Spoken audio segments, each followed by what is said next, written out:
y después siguen con el de Luis Guillermo.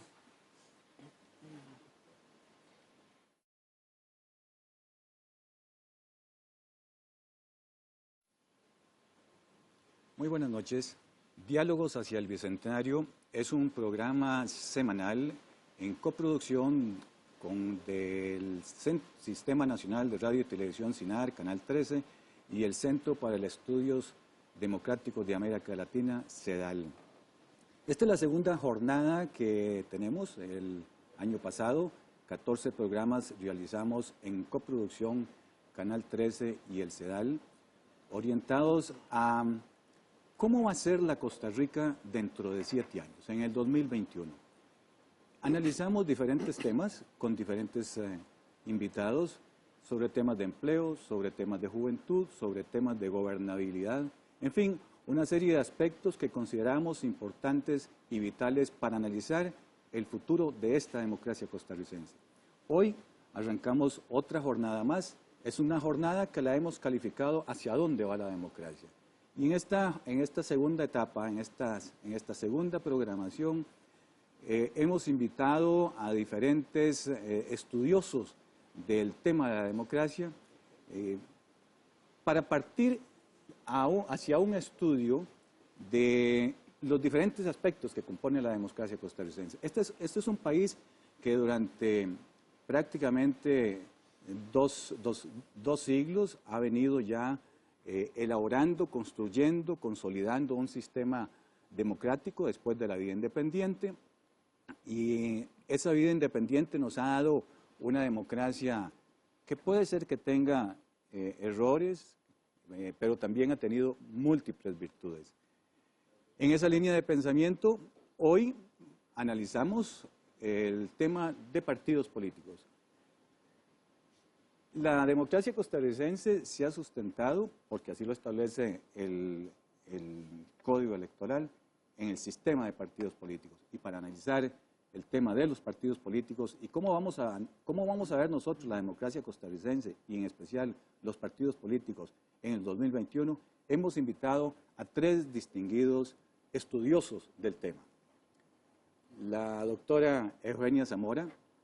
Eugenia es abogada de profesión, es doctora en Derecho y además es magistrada del Tribunal Supremo de Elecciones. Ha realizado múltiples estudios en el tema de partidos políticos porque ha sido también consultora fuera de nuestro país. Doña Eugenia, muy bienvenida a este segundo programa de Diálogos hacia el Bicentenario. Don Sergio Alfaro. Don Sergio Alfaro, de profesión también abogado, estudioso del tema, ha sido de esos inquietos profesionales que han venido aportando mucho a lo que es la consolidación de partidos políticos en nuestro país. Fue diputado, bueno, y recientemente también designado por el nuevo gobierno para ocupar un cargo en el Instituto Nacional de Seguros, al frente del Instituto Nacional de Seguros. Y don Jorge Mora Alfaro. Don Jorge, exrector de la universidad, sociólogo, que ha sido un permanente estudioso también del tema de la democracia y hacia dónde va este país, y hoy director ejecutivo de Flaxo Costa Rica, a quien también le decimos, don Jorge, muchas gracias y qué bien que está aquí con nosotros. Bueno, vamos a empezar, doña Eugenia. ¿Y qué le parece si arrancamos con usted esta conversación que va a ser un diálogo? No va a ser una entrevista, sino una conversación de cómo ven ustedes, cómo perciben ustedes los partidos políticos hacia el año 2021. Usted que está en el tribunal, doña Eugenia, ¿habrán partidos políticos en el 2021? Sí, por supuesto, yo creo que sí. Yo estuve reflexionando un poquito alrededor de este tema y comprenderán que, por supuesto, en los últimos, por lo menos el último año, más allá de que es el trabajo permanente nuestro en el tribunal, pero en pleno proceso electoral, pues es con lo que uno desayuna, almuerza y come, las situaciones de los partidos políticos, qué está pasando, en qué consiste, toda la carrera electoral, ¿verdad?, que para nosotros justamente terminó el viernes pasado con la entrega de credenciales al señor presidente electo de la República y los señores y señora vicepresidenta. Yo creo que no es posible pensar hoy en una organización estatal sin organizaciones políticas. Puede que dentro de muchos más años no se llamen partidos políticos, ¿verdad?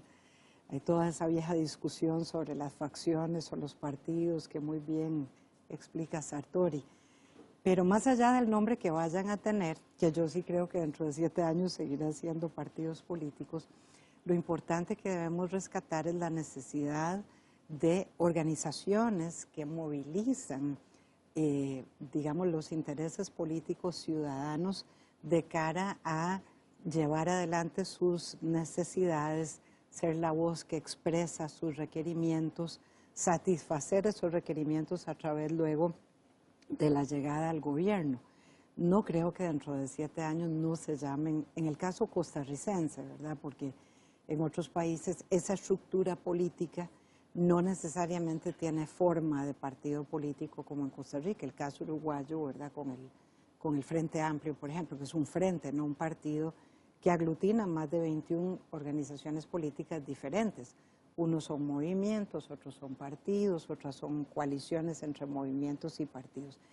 Pero es esa organización política, más allá del nombre que tenga, la que se distingue de un movimiento social, ¿verdad? En esa existencia de lo que Gramsci hace muchos años catalogó como sociedad civil y sociedad política, es esa organización política, llámese o no partido político, la que va a canalizar, digamos, muchas de esas luchas de los movimientos sociales. Y por supuesto a 7 años plazo, con ocasión de la celebración de nuestro bicentenario, creo que sí, creo que seguirán siendo partidos políticos, aunque estamos en una etapa, creo yo, bueno, lo dicen ustedes los expertos, los estudiosos en la materia, de transición que el país ha empezado desde el año, por lo menos ya con datos más concretos desde el año 98, donde aumenta mucho el abstencionismo, se dispara, ¿verdad?, a contrario censo del que venía dándose en el país en las décadas previas.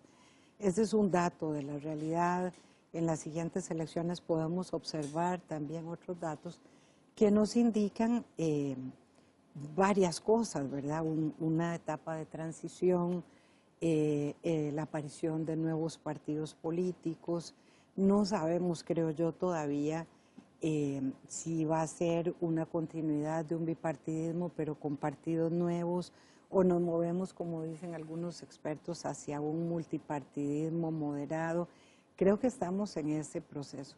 Pero más allá de la dinámica, reitero, lo importante es que haya una organización política que canalice, ¿verdad? Que sea, como dice nuestro Código Electoral, agrupaciones ciudadanas, ¿verdad?, que están encargadas de canalizar y de representar los intereses de los ciudadanos en el ejercicio de sus derechos.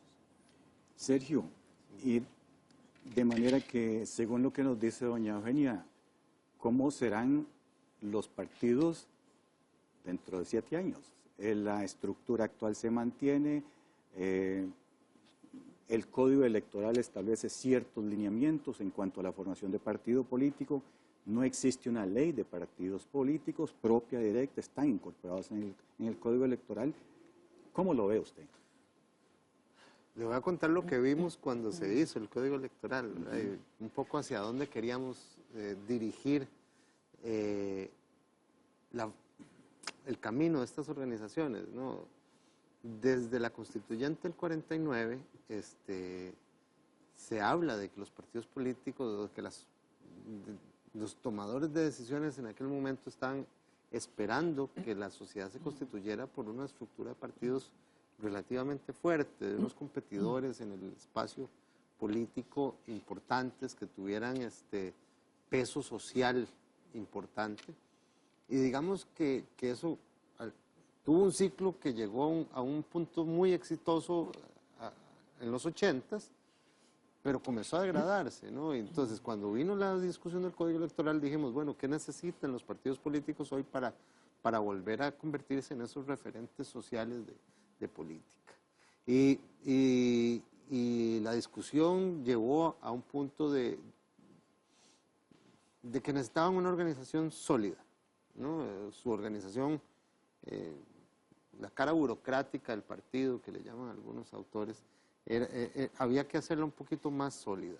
Y para hacer un partido más sólido necesitaba dinero.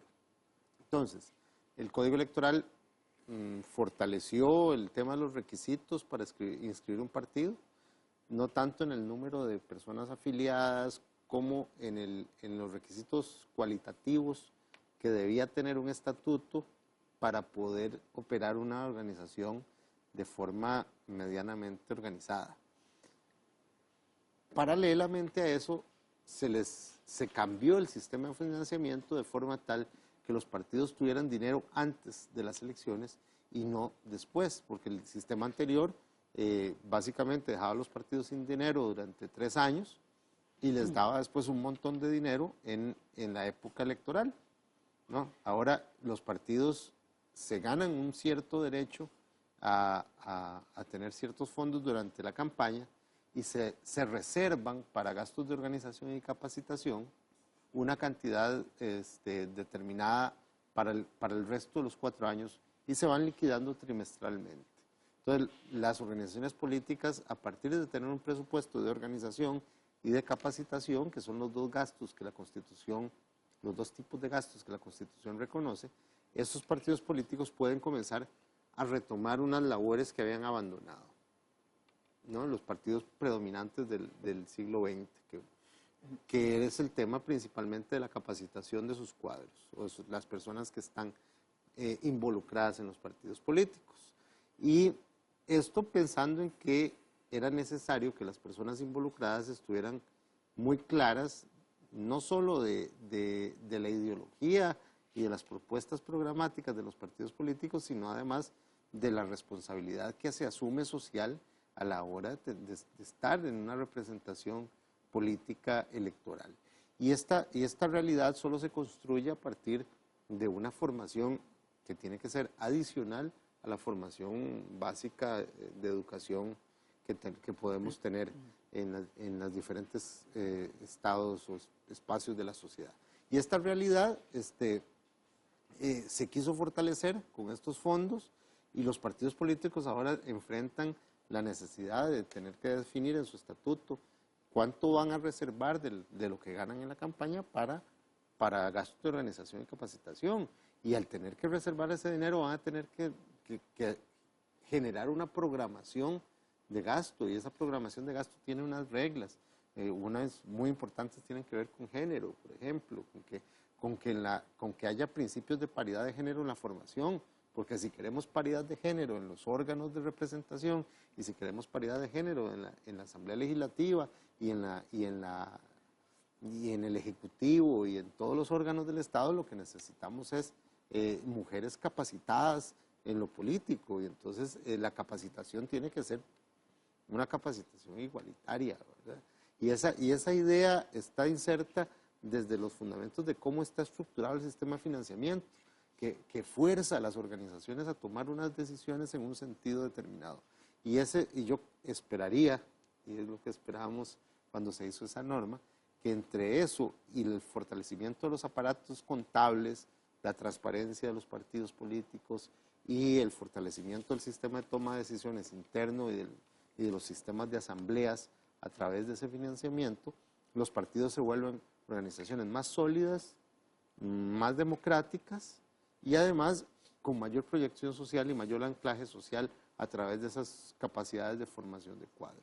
Entonces, ahí hay un poco la visión que se quiso hacer con el Código Electoral y que es lo que yo quisiera que se viera manifestado en la realidad de aquí a 7 años, cuando el Código se cumpla unos 12 años de vigencia. Bien.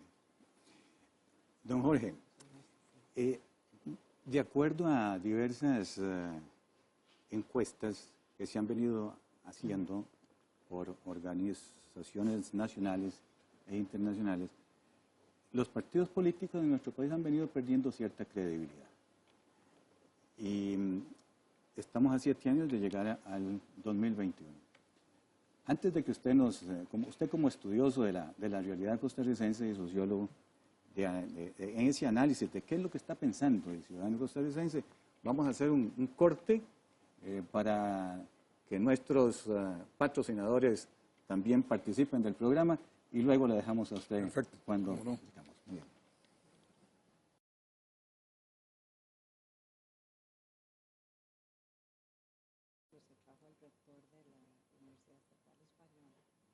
Yo salí en el 81, y eso fue como 80, 81, para la Estos, inauguración de la universidad acá.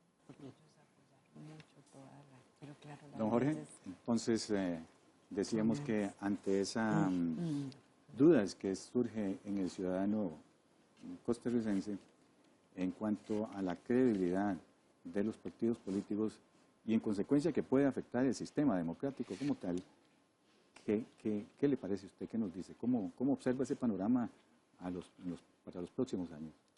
Sí, en diversos estudios que se han realizado sobre la confianza de la ciudadanía en las instituciones, los partidos políticos y el Parlamento aparecen en los lugares de menor confianza. Y esto es un fenómeno que no es exclusivo de Costa Rica. Si hay una tendencia en toda América Latina a la pérdida de confianza de la ciudadanía en los partidos y en diversas instituciones, dentro de ellas los parlamentos, los congresos. Y esto tiene consecuencias bastante serias para estas sociedades, sobre todo pensando en el papel fundamental que juegan los partidos políticos en la democracia. Algunos autores califican a la democracia como una democracia de partidos. Y efectivamente, sigue siendo el partido político un elemento fundamental en el régimen democrático contemporáneo. Ahora, está sufriendo esa situación y algunos autores hablan también de una crisis del sistema de representación que pasa por esa lejanía que siente la ciudadanía en relación con las instituciones representativas y con los partidos políticos. El partido político, decía Bobbio, es una organización que tiene un pie en la sociedad civil y el otro pie en el Estado. Y es así, porque son representantes de los partidos políticos quienes desempeñan las principales funciones en el sistema estatal, tanto en el Parlamento como en los gobiernos locales, como en el gobierno central. Y a la vez agrupan a diferentes sectores de la sociedad civil. Entonces, en ese sentido, me parece que es muy importante analizar los partidos políticos en esa doble dimensión. Sí, de un lado, un deterioro que han sufrido las instituciones del Estado y de otro lado, esa lejanía también de los partidos en relación a la sociedad civil. Hay, sin lugar a dudas, un creciente malestar ciudadano y eso se expresó en el caso de Costa Rica en las pasadas elecciones. Es un malestar ciudadano que no solamente es en relación con la gestión o el tipo de gestión que se realiza, sino que va un poco más allá. Yo diría que es fundamentalmente un malestar que se origina en un sentimiento de que hay necesidades, de que hay demandas, de que hay aspiraciones que no están siendo atendidas.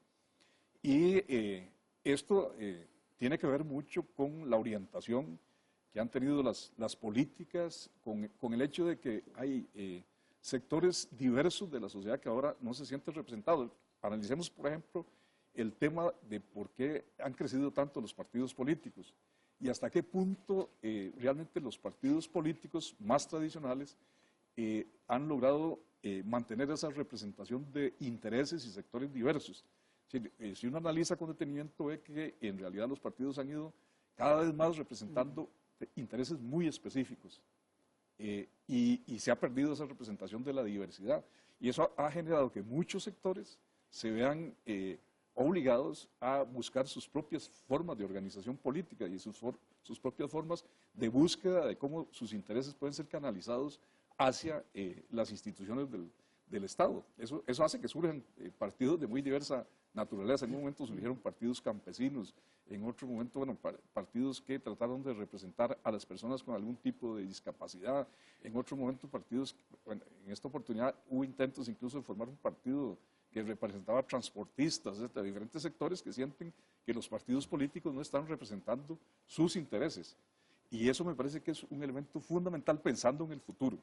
A mí me parece que los partidos políticos tienen que hacer una buena lectura de la realidad política, de los cambios que está experimentando tanto la sociedad civil, que es ahora una sociedad civil mucho más informada, con mayor posibilidad de interrelación, de comunicación, mucho más que la que tenía en otros momentos, y los cambios que también requiere el Estado, en el sentido de enfrentar situaciones que la democracia costarricense no puede seguir soportando, porque la democracia, como decía don Luis Alberto Monge, hay que cuidarla, ¿no? Hay que cultivarla, y en ese sentido me parece que la democracia no soporta profundas desigualdades o situaciones de exclusión social serias, y en ese sentido tienen que haber decisiones políticas que permitan ir superando esas situaciones, que superen la exclusión social, que estos sectores diversos se sientan representados, sientan que el sistema le está dando respuestas a sus demandas, y eso me parece que es fundamental. ¿Y cómo ven ustedes los actuales partidos políticos hacia el 2021? ¿Van a evolucionar? ¿Van a mantenerse? ¿Van a hacer transformaciones importantes? ¿Cómo será la representación en el Parlamento? ¿Cómo lo ven? Un poco, tal vez, para retomar la idea que venía Jorge elaborando. Tienen que enfrentar un gran reto, que es el reto de que yo creo que la gente ya no quiere más representación pura, sino que quiere pasar a un estadio un poco superior. Quiere encontrar canales de participación, y canales de participación no solo electoral y representativa, sino de participación más directa. Entonces, ¿cómo los partidos, que tradicionalmente son unos intermediarios, ¿verdad? Que ese es el papel tradicional que han jugado, de estar en medio de los ciudadanos y del centro de toma de decisiones, cogiendo las ideas del público y transformándolas y llevándolas a la práctica? ¿Cómo los partidos consiguen organizar esa participación directa? ¿Cómo los partidos consiguen facilitar esa participación directa? ¿Cómo los partidos consiguen lograr que la democracia representativa dé un paso más allá? Y para mí ese es el gran reto, y yo creo que por ejemplo, cuando el partido en el que yo he militado en los últimos años, que es el Partido de Acción Ciudadana, plantea su proyecto, se hace esta pregunta, ¿verdad? De cómo se canaliza la acción de la gente y cómo se canaliza la participación de la gente en una democracia que aspira ya no ser la mera democracia representativa, sino una democracia participativa. Y ahí hay un gran reto, porque implica una gran labor de organización y una gran labor de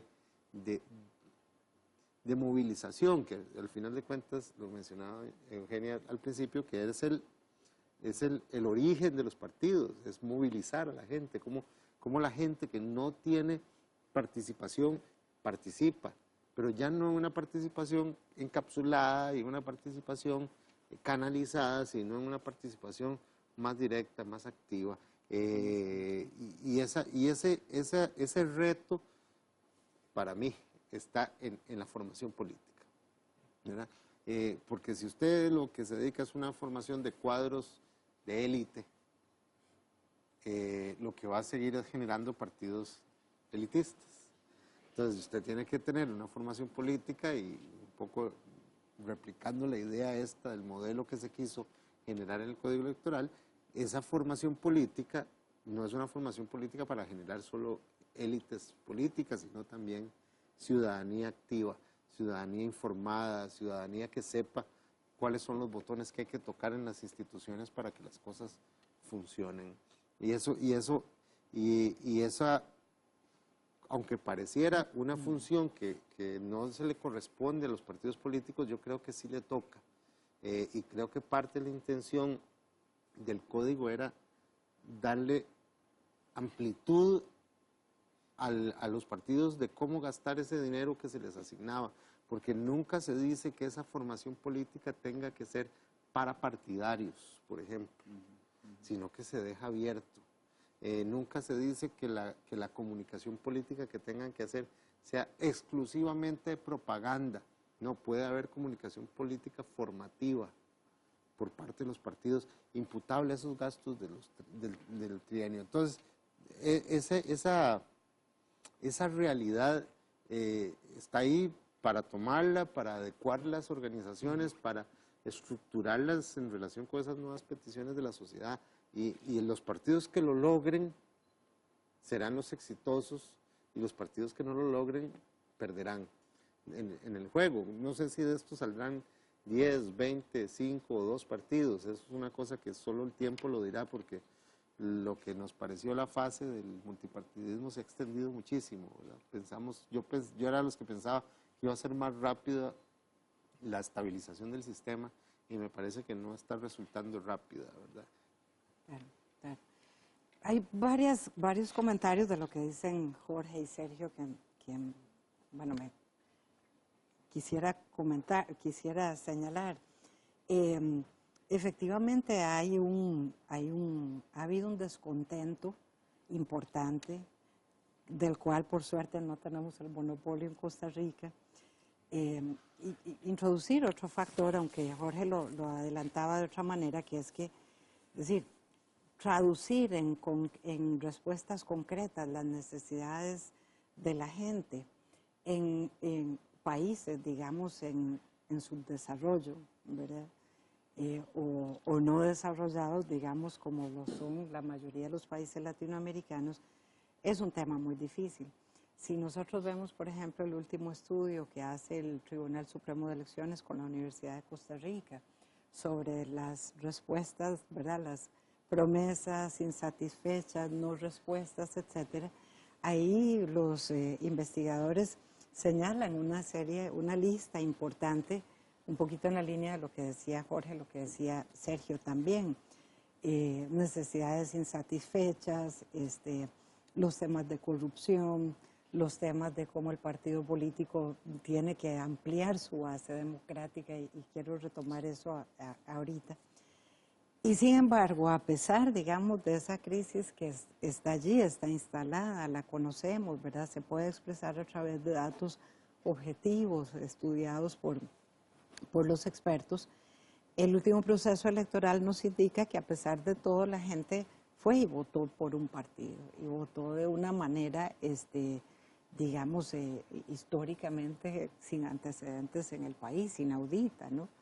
De manera que entonces hay como a veces también una especie de doble, ¿verdad? Porque yo lo que observo, por ejemplo, es que en esa crisis del Parlamento, que obviamente está representado por fracciones partidarias, político-partidarias, por eso esa estrecha relación que señalaba Jorge.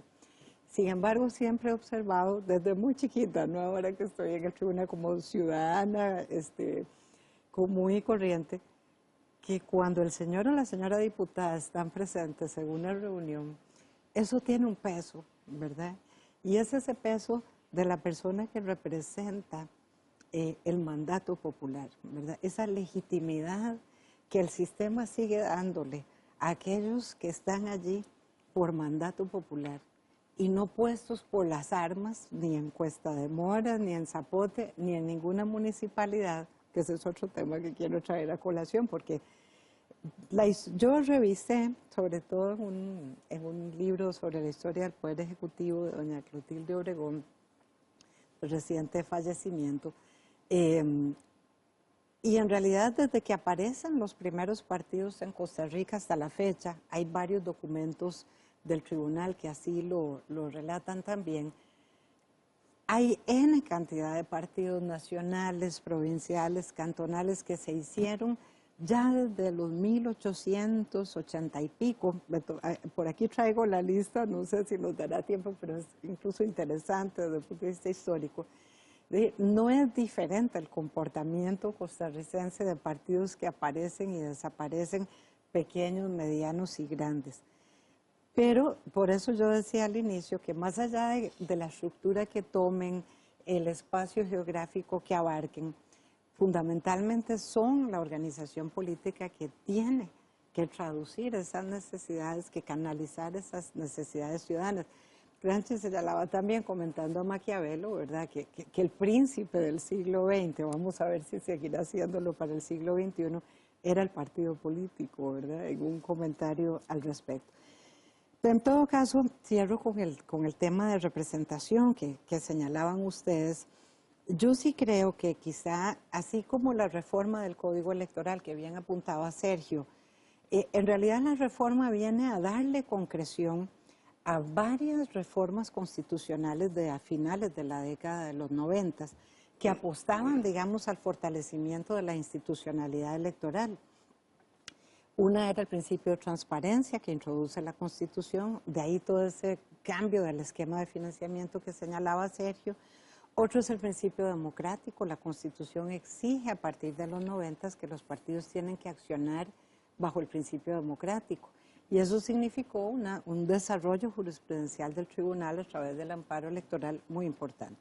Pero lo que cierro con esto para no monopolizar, Carlos, sí creo que en la representación hay problemas, y me refiero aquí a la representación formal electoral, pero que tienen una incidencia política importante. Porque por una parte, y esta es una idea de colegas en el tribunal, muy particularmente de Luis Antonio Sobrado, en el último diario nacional, él lo expresa así. Creo que el tamaño de las circunscripciones electorales que eligen diputados está generando un problema en Costa Rica, ¿verdad? ¿Por qué? Porque hay provincias en donde hay zonas que tienen representación y otras zonas que no lo tienen, ¿verdad? Lo mismo con la circunscripción municipal y la forma de elegir diputados a lo interno de los partidos. Tenemos que hacer un nuevo corte y para continuar la conversación, y de una vez lanzamos la pregunta para el siguiente espacio. Es, bueno, este surgimiento de variedad y cantidad de partidos políticos y que llegan a la Asamblea Legislativa, ¿será para fortalecer la democracia de este país en el 2021? ¿O será más bien que la democracia se resquebraja con la cantidad de partidos políticos que llegan al Parlamento? Vamos a hacer un pequeño corte y seguimos adelante.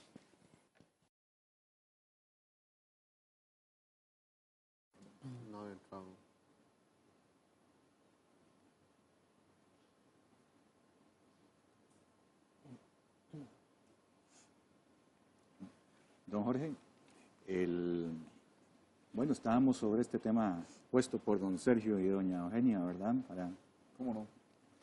Sí, a mí me parece que en el caso de Costa Rica, y eso lo escribía en un articulito que divulgo en mi blog, el malestar ciudadano, al contrario de lo que ha ocurrido en otras sociedades, en donde ese malestar se expresa fundamentalmente con un rechazo hacia el sistema de representación y con una no participación en los procesos electorales o llamados a la no participación en los procesos electorales, en el caso de Costa Rica más bien se volcó hacia las urnas electorales y con un llamado más bien a detener el continuismo del partido que estaba en el gobierno y a buscar una opción. En un primer momento apareció una opción, en un segundo momento otra, que fue la que finalmente ganó, pero que en ambos casos expresaba ese descontento de la ciudadanía con las cosas como están y un reclamo de un cambio, que no sabemos hasta dónde va a llegar ese cambio ni cuál va a ser la naturaleza de ese cambio. Pero me parece que ahí aparece el partido político jugando un papel importante como canalizador de ese descontento. Ahora, me parece que el futuro de los partidos políticos en Costa Rica no se puede generalizar. Tienen condiciones distintas. Me parece que algunos partidos están reclamando una renovación profunda, el cambio en sus liderazgos. Me parece que sí hay un elemento también que es compartido por varios, en el sentido de que algunos autores señalan el hecho de que los partidos políticos se transformaron en una especie de organizaciones especialistas en organización de torneos electorales, ¿no? Y pareciera que su continuidad va a depender mucho de que tengan capacidad de ampliar su radio de acción. A mí me parece que ahí la formación política resulta fundamental, que tengan realmente posibilidad de reactivar sus formas de enraizarse en las comunidades, en la sociedad, y ese es un gran reto. hay algunos partidos, por ejemplo, que enfrentan otro reto. Me parece que el partido Acción Ciudadana va a enfrentar el reto de ser gobierno y de ser partido, por ejemplo. Eso es una cosa nueva. Son muchas cosas nuevas que ha enfrentado el partido Acción Ciudadana, pero me parece que esa es una importante, ¿verdad? Que de alguna manera, en el caso de los otros partidos, pues existía cierta experiencia en ese sentido de poder manejar ambas dimensiones. Pero me parece que son retos muy importantes, pero que a futuro me parece que tienen que haber cambios, tanto en la forma de conducción del Estado, en la forma de funcionamiento del Parlamento, como en la vinculación de los partidos con la ciudadanía. Hay una fuerte corriente en América Latina y en el mundo, en el sentido de impulsar un modelo de parlamento abierto y de gobierno abierto, que no es lo mismo que gobierno digital, ¿no? Es un gobierno más bien con formas de gobernanza en donde la participación de la ciudadanía juega un papel fundamental, donde la transparencia, la rendición de cuentas, la información y la interacción entre gobernantes y gobernados ocupa un lugar muy importante. Eso me parece que es un reto, es un gran desafío que permitiría de alguna manera dinamizar a las instituciones del Estado, ampliar la participación de la ciudadanía, sobre todo sintiéndonos corresponsables nosotros del futuro del país.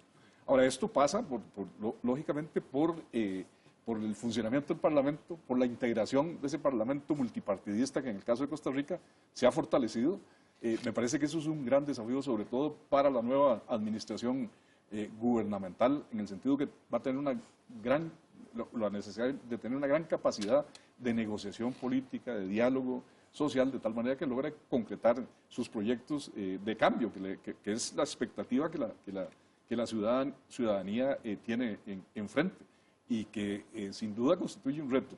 A futuro me parece que esa constitución del Parlamento, si no se modifica las formas de negociación, puede llevar a una situación muy seria, a una crisis seria, porque uno no esperaría una oposición haciendo oposición por oponerse simplemente, ¿no? Sino una oposición que sepa negociar también. Es decir, la obligación aquí no solamente es del Ejecutivo, sino que también va a ser de ese bloque opositor que parece que se está perfilando en la Asamblea Legislativa, y la ciudadanía en ese sentido va a ser muy vigilante y creo que le va a reclamar cuál va a ser su actuación, si efectivamente va a tener la disposición a negociar y a dialogar por el país. Aquí nosotros fundamentalmente enfrentamos una situación en donde se requiere avanzar como país. Y esa es una gran responsabilidad que tienen los partidos políticos y el gobierno de la República. Tengamos presente que al 2021 ya el gobierno recién designado y que asume el próximo 8 de mayo ya ha terminado las funciones. ¿Cómo va a ser esa composición? ¿Cómo visualizan ustedes esa composición futura? ¿Será que nos orientamos a un sistema parlamentario y se va fortaleciendo esa línea de pensamiento? En esa misma línea de pensamiento que ha señalado Jorge, de la necesidad de aprender a negociar, de aprender a reflexionar a lo interno del Parlamento, es necesario también que dentro de lo que planteaba Sergio, en cuanto a la necesidad de que los partidos capaciten con formación política, es importante que también transmitamos esa conducta y esa cultura a los nuevos partidos políticos.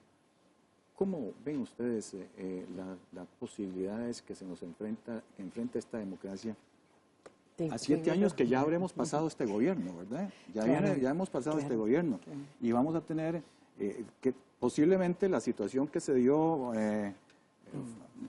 como dijo doña Eugenia, no se había presentado en la historia costarricense, pero ¿qué va a pasar dentro de 7 años cuando ya hemos terminado lo que sucedió en este momento y cuando, como bien señalaba Jorge, la falta de confianza en los partidos políticos se ha venido incrementando? Los partidos políticos sostén del sistema democrático costarricense y, lógicamente, de la representación en la Asamblea Legislativa en cuanto a calidad de representación. Bueno, nos quedan unos pocos minutos, pero vamos a dar 1 o 2 minutos para que cada uno pueda hacer el cierre de su participación. Qué difícil, ¿verdad? Bueno, sé que sí, 7 años es muy poco tiempo en la historia de un país, en la vida de un país, y están a la vuelta de la esquina, ¿verdad? Pero como es un poco jugar con la bola de cristal, pues yo quisiera decir fundamentalmente que quisiera ver yo, digamos, dentro de 7 años. Yo quisiera ver, no sé si será 1 o si serán 13 como en esta última elección, o 21 incluyendo los provinciales y sin incluir los cantonales, que son más, son 50 y pico en total. No es que no importe, pero eso no es el tema central, como decía al inicio. Yo creo que lo más importante es que sean partidos políticos fuertes, ¿verdad? Que estén robustecidos y que realmente canalicen y representen, digamos, los intereses y las aspiraciones y lleven adelante las luchas de sus conciudadanos, digamos, simpatizantes o militantes. Segundo, creo que en 7 años sí es viable, es decir, a veces hay instantes donde puede cambiar todo un sistema, pero suele ser un proceso más lento. Pero creo que en 7 años sí estamos con algunas discusiones que deberían abordarse. Retomo nuevamente lo que decía en el bloque anterior sobre la forma en que se eligen los representantes parlamentarios en Costa Rica. Creo que eso es más importante que discutir si debemos irnos hacia un sistema, dejar el sistema presidencialista y movernos hacia uno parlamentarista. Hay estudios y proyectos en el gobierno de don Miguel Ángel Rodríguez, don Rodolfo Pisa fue uno de los que lo planteó. Yo en lo personal soy presidencialista, no parlamentarista, pero la negociación no es particular del régimen parlamentarista. El caso uruguayo, ¿verdad?, que convivió durante más de 30 años con 3 bloques políticos y finalmente canaliza la reforma constitucional que rompe ese empate al crear el balotaje y subir el umbral de elección presidencial al 50%, es un ejemplo de ello. Entonces, el sistema, más allá de que fuese parlamentarista o presidencialista, creo que tiene que cambiar Costa Rica el sistema de elección de diputados, como decía Luis Antonio Sobrado en el ideario. Y finalmente, quisiera resaltar, digamos, quebrar una lanza aquí por el régimen municipal costarricense. En el sistema nacional, presidente y vicepresidentes y diputados elegimos 60 cargos públicos, ciertamente de un peso político y una importancia que no tiene ninguna otra elección. Pero resulta que en los municipios del país se eligen más de 22,000 funcionarios electorales. Y ahí hay un foco importantísimo de democracia. El país viene haciendo una apuesta hace 20 años, ¿verdad?, por fortalecer el régimen municipal. No hemos sido aún exitosos. Y creo que la formación política, en particular en ese nivel, es muy importante. Bueno, don Jorge, le vamos a dar muy pocos segundos. No hay problema. No hay problema. Yo esperaría que en 7 años tengamos partidos políticos fortalecidos, partidos políticos con capacidad de canalizar intereses diversos de la sociedad y de atender demandas de la ciudadanía y con un proyecto político, que realmente nosotros podamos distinguir cuál es el proyecto político que le propone ese partido político a la sociedad.